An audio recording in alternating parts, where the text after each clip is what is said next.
అందరికీ నమస్కారం. 2024లో ఆగస్టు మాసంలో ధనుస్సు రాశి జ్యోతిష్య మాస ఫలితాలు. ధనుస్సు రాశి అధిపతి గురువు 6వ స్థానంలో ఉన్నాడు. కుజుడితో పాటు ఉన్నందుకు పంచమాధిపతితో ఉన్నాడు. అంటే వీళ్ళకున్న చతుర్థాధిపతి 6వ స్థానంలో ఉన్నాడు. వీళ్ళకున్న క్రియేటివిటీ మాత్రం పెరిగే అవకాశం ఉంటుంది. కొన్ని ఖర్చులు, కొన్ని ఇబ్బందులు కూడా ఉండే అవకాశం ఉంటుంది. పంచమాధిపతి 6థ్లో ఉన్నందుకు వీళ్ళు పట్టుదలతో ముందుకెళ్ళగలిగే అవకాశం కూడా ఉంటుంది.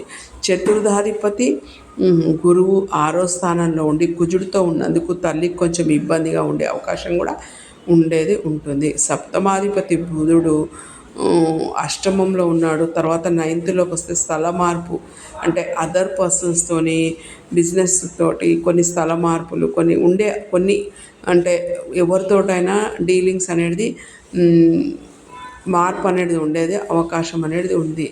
9థ్లో బుధుడు అంటే వీళ్ళకు సప్తమాధిపతి ప్లస్ దశమాధిపతి 9థ్లో వచ్చినందుకు కొన్ని రకాల మార్పులు అనేది ఉంటుంది. ఆ మార్పులు వచ్చినా కూడా బాగానే ఉంటుందండి. వీళ్ళకి అంత ఇబ్బంది ఏమి ఉండదు.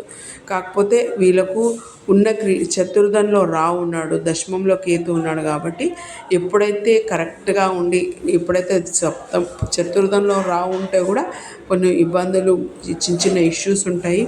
దశమంలో కేతు ఉంటే కూడా వృత్తిపరంగా వీళ్ళు ఆలోచన పరంగా ఎప్పుడైతే కరెక్ట్గా ఉంటారో వీళ్ళకి కేతు దశమంలో ఉన్న లాభం అనేది ఉండే అవకాశం అనేది ఉంటుంది.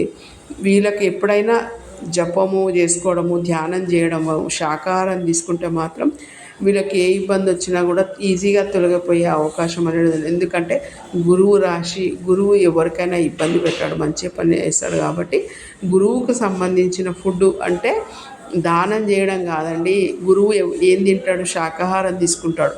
గురువు ఏ విధంగా ఉంటాడు? గురువులాగా గుళ్ళో పూజారిలాగా ఎవరైతే ధనుస్సు రాశి వారు 3 నక్షత్రాలు పూర్వాషాఢ, ఉత్తరాషాఢ, మూలా నక్షత్రం వాళ్ళు ఉన్నప్పుడు వీళ్ళు అంటే శాకాహారం తీసుకున్నప్పుడు వాళ్ళు ధ్యానం చేసినప్పుడు వాళ్ళకు వచ్చే రిజల్ట్ చాలా అద్భుతంగా ఉంటుంది.